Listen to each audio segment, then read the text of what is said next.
আসসালামু আলাইকুম প্রিয় বন্ধুরা, কেমন আছো সবাই? আমি আজকে ট্যাগ কোশ্চেনে তোমাদের পঞ্চম পার্ট নিয়ে হাজির হলাম। আজকে ট্যাগ কোশ্চেনে কিছু ভিন্ন ধর্মী বা ব্যতিক্রম রুলস আমি তোমাদেরকে শেখাবো। আশা করি তোমরা উপকৃত হবে। এই রুলসগুলো আমরা প্রায় ভুল করে থাকি। আশা করি আজকে থেকে যদি এই রুলসগুলো তোমরা ফলো করো বা ভালো করে একটু দেখো, তাহলে ইনশাল্লাহ সামনে আর ভুল হবে না। আচ্ছা, আমরা প্রথমেই দেখি আমাদের ভিন্ন ধর্মী রুলসগুলোর মধ্যে কি কি আছে। যে লংলি প্লাস সাবজেক্ট দ্বারা যদি কোনো সেন্টেন্স শুরু হয়, তাহলে আমরা ট্যাগ কোশ্চেনটা ব্যবহার করি কি মেইন প্লাস সাবজেক্ট। এখন লংলি ইচ্ছা, আকাঙ্ক্ষা, আশীর্বাদ, দোয়া, ইত্যাদি বোঝায়। পরে আছে কি, যদি কোনো সেন্টেন্সের মধ্যে সাবজেক্ট এবং ভার্ব না থাকে, তাহলে সেখানে আমরা ইজ এন্ড ইট ব্যবহার করব। সাবজেক্ট এবং ভার্বহীন বাক্যকে আমরা ইজ এন্ড ইট দ্বারা ট্যাগ কোশ্চেন করব। এবার উইশ হলে ডন্ট আই লিখবো যদি উইশ হয়। এরপর প্রবাদ বাক্য যদি হয়, যে কোনো প্রবাদ বাক্য যদি থাকে ট্যাগ কোশ্চেনের ক্ষেত্রে, তাহলে অলওয়েজ আমরা অ্যান্সার করবো ইজেন্ট এই প্রবাদ বাক্যের ক্ষেত্রে। আমরা কিছু উদাহরণ দেখি, তাহলে জিনিসগুলো আরও তোমাদের কাছে সহজ হয়ে যাবে। যেমন long live our teacher. Long live our teacher, আমাদের শিক্ষক দীর্ঘজীবী হোক, তার জন্য আমরা দোয়া করবো। এখন লং লিভ দ্বারা যদি শুরু হয়, এখানে হতে পারে may I long live our teacher. তাহলে আমরা কি বলছিলাম, লং লিভ দ্বারা যদি কোনো স্টেটমেন্ট হয়, তাহলে এর ট্যাগটি হবে কি মেইন প্লাস সাবজেক্ট। তাহলে এখানে দেখো মেইন আর সাবজেক্ট হলো আওয়ার টিচার। টিচার একটা নাউন, যেহেতু ট্যাগ কোশ্চেন কখনো নাউন হতে পারে না, এই জন্য তার প্রনাউন হিসেবে আমরা কি ব্যবহার করব, হি অর শি।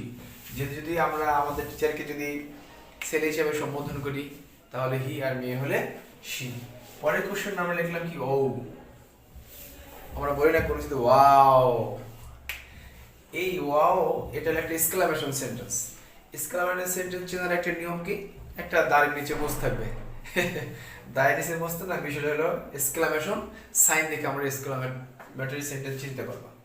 যদি একটা এক্সক্লামেটরি সেন্টেন্স হয় কিন্তু এর কোনো সাবজেক্টও নাই, কোনো ভার্বও নাই, যে সেন্টেন্সের মধ্যে কোনো সাবজেক্ট এবং ভার্ব থাকবে না, সেই সেন্টেন্সের ট্যাগ কোশ্চেন আমরা সবসময় কি লিখবো, ইজেন্ট ইট।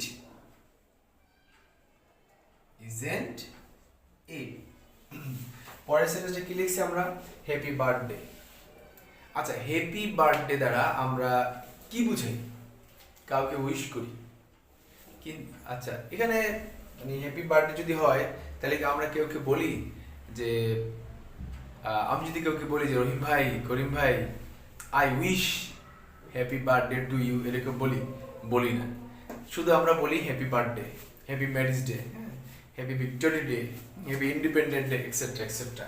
সুতরাং আমরা যদি কোনো কিছুকে উইশ করি, তাহলে যেমন আই উইশ, আমি করি, উইশ একটা ভার্ব, আমরা জানি ভার্বের বেস ফর্ম হলে কি বসে, ডু বসে।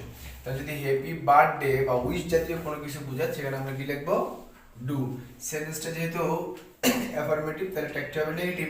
তাহলে ডন, কে উইশ করছে, আমি নিজেই উইশ করছি, এই জন্য আই, ডন্ট আই। আশা করি বুঝতে পারছো। এরপরটা কি আছে, এমটি ভেসেল সাউন্ড, শূন্য কলর বাজে বেশি। As you sow so you reap, যেমন কর্ম তেমন ফল, all that glitters is not gold, etcetera. এরকম হিউজ প্রবাদ বাক্য আছে। যখন আমরা দেখব এই স্টেটমেন্ট একটা প্রবাদ বাক্য, তখন আমরা চোখ বন্ধ করে কি লিখতে পারবো, প্রবাদ বাক্য হলে ইজেন্ট ইট। এটা মনে রাখবো সবাই, ইজেন্ট ইট। প্রবাদ বাক্য হলে কি লিখবো, ইজেন্ট ইট। এই এখানে কিছু ব্যতিক্রম দেওয়া হলো, যেগুলা আমরা যখন পাই তখন কনফিউশনে পড়ে যাই। আশা করি তোমরা বুঝতে পারছো।